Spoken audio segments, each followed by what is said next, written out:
Hey guys, welcome back to Brothers Off Script. I'm Jerry. I'm Ryan. Trust us, this is not a conspiracy. And yet, sometimes, the news is silenced by the powers that be. Who are you going to believe? We've all got to recognize that history is biased against us. But what's your perspective? Stay tuned for more.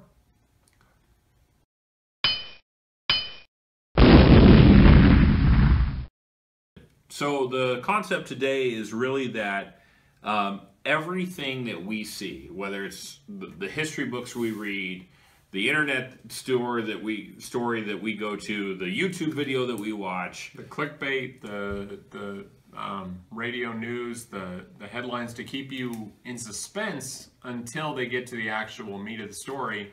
punctuated by the ads, brought to you by our sponsors. Yep, it is always going to be biased. There's always going to be someone looking at it through a periscope over the hedges saying, I saw this happen. And the person that was actually involved is going to say, no, wait, it happened this way. There is no way that one person can accurately portray an entire story. And oftentimes that's the amount of sources that someone will use. Investigative journalism used to be, let's get to the nitty-gritty, let's get every source we can, let's corroborate this, let's back it up. Oh wait, we got fact checkers. Nowadays, unfortunately, the moniker fake news sticks too well, and that means that it's hard to trust someone or anyone with the news. I am personally conservative. I believe that less government is a good thing. Sorry for I dropped the pen, but that wasn't a mic drop. I'm not done talking. We got so many different sources of news that may or may not be news, but they classify themselves as news because they're delivering information. Their information is often from another source, from another source, from another source. And it's this game of telephone where what is the truth? Who came up with the original data? Yeah. And what information did they have when they gathered it? If it's a juicy, salacious story, that's a good word, salacious. That's a great word.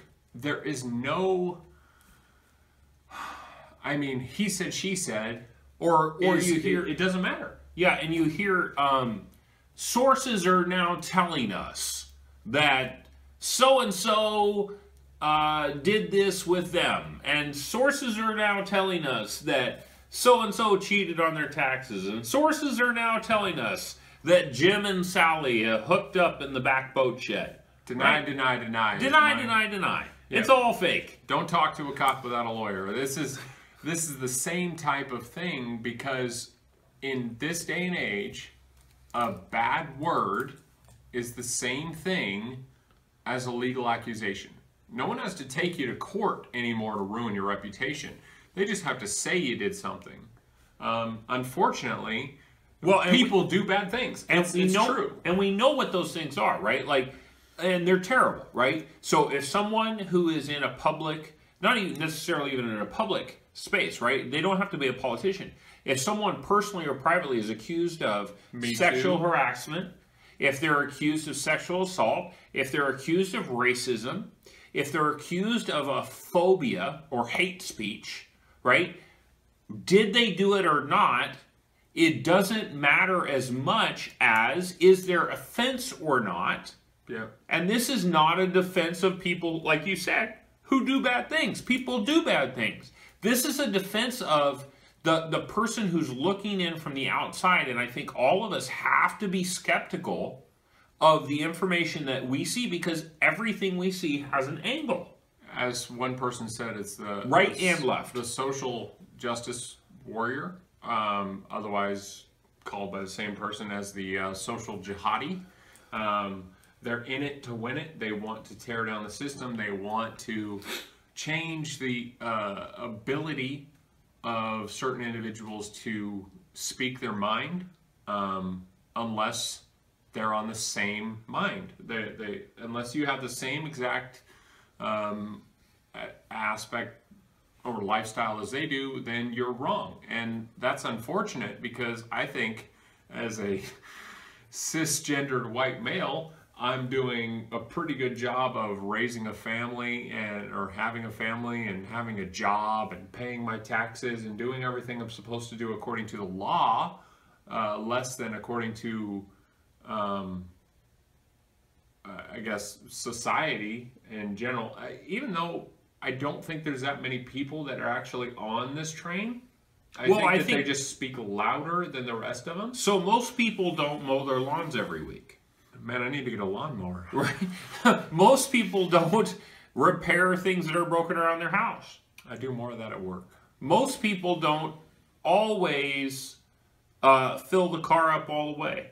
I'm like 10, 20 bucks. Most people don't always throw the milk away after they use it. I'm almond milk all the way now. Too many carbs in regular milk. People sometimes don't roll the toothpaste up from the bottom. I don't use toothpaste. It's gross. It is gross. So I've got something for everything. Ask me anything. But what I'm saying there is there are so many elements to your point where people aren't really that bought into this whole thing. I think most of the country, and this is, I'm talking to the middle, let's call it the middle 70% of America, right?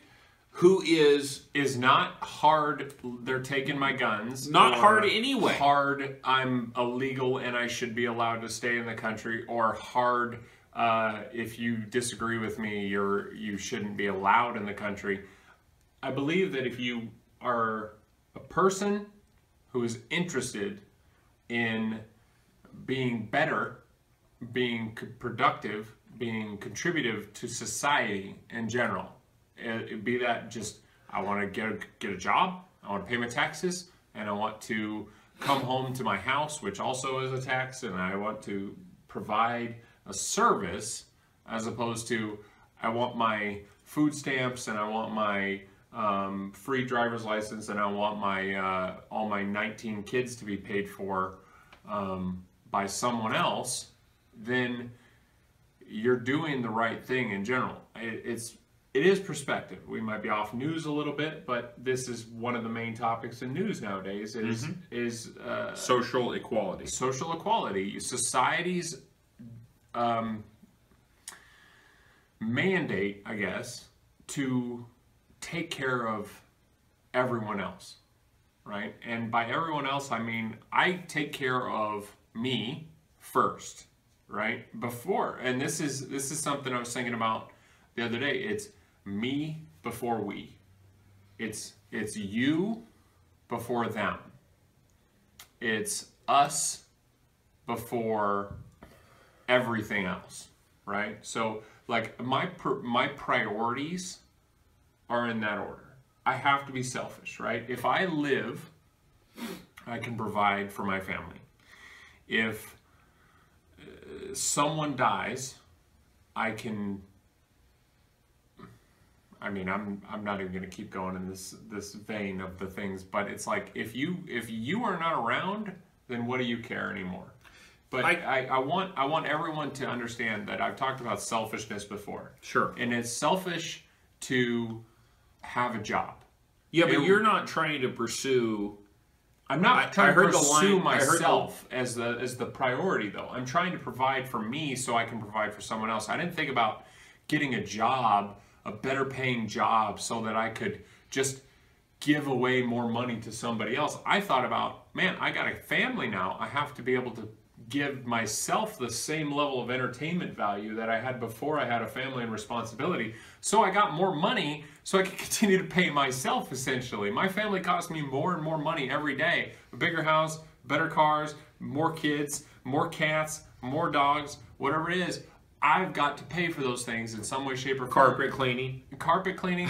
I've got to pay for these things in some way, shape, or form. And in order to do those things, I need money. Well, guess what? At the end of the day, I need X amount of dollars for my cerveza. I need X amount of dollars for the gas in my car to take me to a gun show or to a brewery or wherever I want to go at the end of the day. If it all goes to someone else at the end of the day, am I being selfish? No, probably not. I'm giving everything of myself, including my time, my money, and the time to make the money.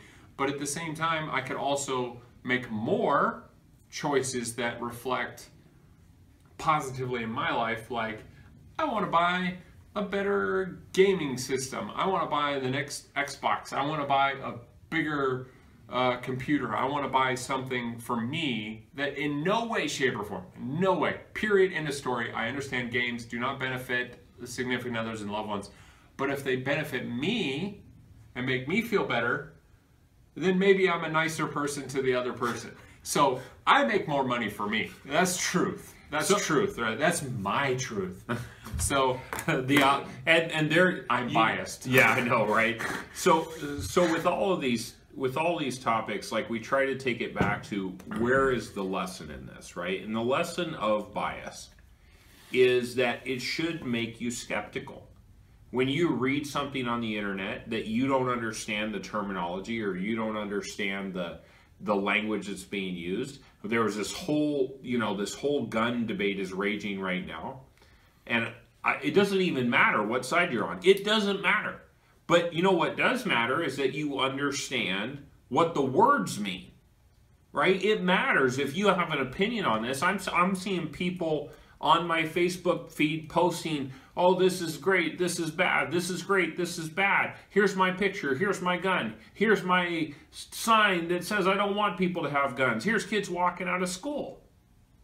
You have an opinion, and you should be able to at least talk in terms of the terminology. You know what? It's already illegal to kill people. It's already against the law. You can't make it more against the law than being against the law. Well, it would be harder. Wait a minute. More people get killed with drunk driving and drugs than get killed with guns. Is anybody saying we should make drinking illegal again? Like we had prohibition? No. But yet that kills more kids than guns have in the last 100 years. And we're sitting here going, we're outraged over a perspective, over a bias. And I'm not taking a side when I'm saying this. I'm telling you guys, like, you have to think about, and I'll say this, like, if this was my kids, I would say the same thing to them. You have to think about why you believe what you believe. Are you outraged because of the number of kids that got killed, or are you outraged because maybe it should have been preventable? Because I'll tell you what, 100% of drunk driving deaths are preventable. 100%. So how can we as a society look at one social evil and go, this is the one we're going to fix, when there's a bigger social evil sitting right next to it? We go, pass me a cerveza. Taxpayer dollars, man. It's silly. You don't make as much money on guns. I guess that's it. I mean, there's a few background checks. There's a few dollars you got to pay to that. But for the most part, you pay sales tax. The alcohol industry is probably bigger than the gun industry. In fact, it'd be interesting to find out, I'm not talking the entire military industry. I'm talking about if you look at private gun sales in the United States. Private gun sales, okay? From a dealer to another person. And you looked at the total size of all of the alcohol sold in the United States, I bet you'd find out where the money's at. It's numbers, true numbers, real numbers speak. In fact, I kind of want to look it up. I'm going to look it up. Speak beyond perspective. They look at just the raw facts, but your interpretation, your perspective on those numbers can be influenced by the fact that someone with a fancy tie and a nice dress told you this is the thing that's making a difference. Like in Washington, they've got the goal zero, right? That's zero drunk driving deaths or zero traffic deaths or something like that. But it's in effect almost impossible without eliminating alcohol. And when they eliminated alcohol, all they did was create illegal brewing operations. Prohibition probably had more drinking than non-prohibition. It probably made it worse. If there's going to be any type of solution to a situation, it's not going to come from a lot of people being outraged because someone told them to be outraged. It's not going to come from if your group gets together and talks about all the bad things, it's going to be from when everyone who you have influence over is making active steps, taking steps towards making a difference. Like, I'm not going to tell someone in my society, my neighborhood, that they can or cannot drive their vehicle over the speed limit. I can't do that because I'm not in the car with them. And even if I was in the car, I'm not driving it. So even if I'm telling the person not to drive their car badly and in the passenger seat, I'm not going to stop the situation from happening. So taking control of your car, your wheel, is how you're going to make a difference in your life. And if that requires you to, I don't know, do more research, be more informed, listen to multiple perspectives, then maybe then you can make a difference. I really don't know. For me, the difference is made on a daily basis by, just trying to avoid the traffic jam, by listening to the news on both sides of the aisle. And that's really what it is, because it comes down to their biases. I listen to both of them, and when they both say Trump is bad today, I say, you know what? They're probably on the same wavelength, so that must be the truth. But when one of them is talking about his Diet Coke habits and the other one is talking about how he didn't pass a $1 trillion deficit spending bill, like, I'm thinking maybe one of them is on the right level and one of them isn't, but I'm not exactly sure. Maybe they're both on the wrong level that day. Here's the fact for you, by the way. $223 billion in alcohol sales in 2016. Total gun sales in 2016, $13 billion. 13. So it's a $220 billion almost difference. 5%, about 5%. Total gun sales. Guns cost more than beer, I think. Yeah, they sell a lot more beer. That's fewer beers than guns, or more beers than more beers than guns. So which one's a bigger problem? But wait, who's got more lobbying power? What color was the neck of the person buying the beer? Because that color directly corresponds to the amount of gun sales. I think someone's drawn up this graph. It's probably NBC I'm just News. saying, like, this is the challenge with bias, right? And we're not talking about bias in terms of race or gender or creed or religion. We're talking about bias in terms of perspective. When you perceive the world through your lens and you say, there's no other perspective but mine that's right, and you're not willing, to your point, to listen to both sides on purpose, to try to learn, you're failing to be an informed citizen. You're failing to give enough of a crap that you can really speak knowledgeably to these issues. Because if you just say, and I watched a guy today, he's like, well, in my Twitter feed it said that, somebody wants to arm teachers, and I think that's ridiculous. And Australia is great because they got rid of their guns. And yet, the fact is that Australia's violent crime rate went up after they got rid of their guns. Oh, I didn't know that. Well, yeah, you didn't know that because you didn't study and you didn't research. Your perspective is limited to factors every time. Every time you're going to get part of the story. Every time you're going to have about 10 seconds of active news before you have to move on to the next headline. There's no way they could give you the rundown of every single element in any given story. And there is always going to be a butterfly effect. If you get rid of guns, you increase domestic violence, or you increase the amount of battery, but you decrease the amount of deaths. Is that good? I don't know. Maybe more people would have more guys could have taken out their anger on the gun range and less on their wife. I really don't know what the perspective which perspective you should look at more. Like, fewer people died, but more people were put into comas. And here's the thing, like, we're not trying to advocate a specific position in this video. We're trying to talk about the issue of bias and the issue of viewpoint. And if you're aware of it, then you can do something about it. And if you choose to remain ignorant to it, or you just are going to be...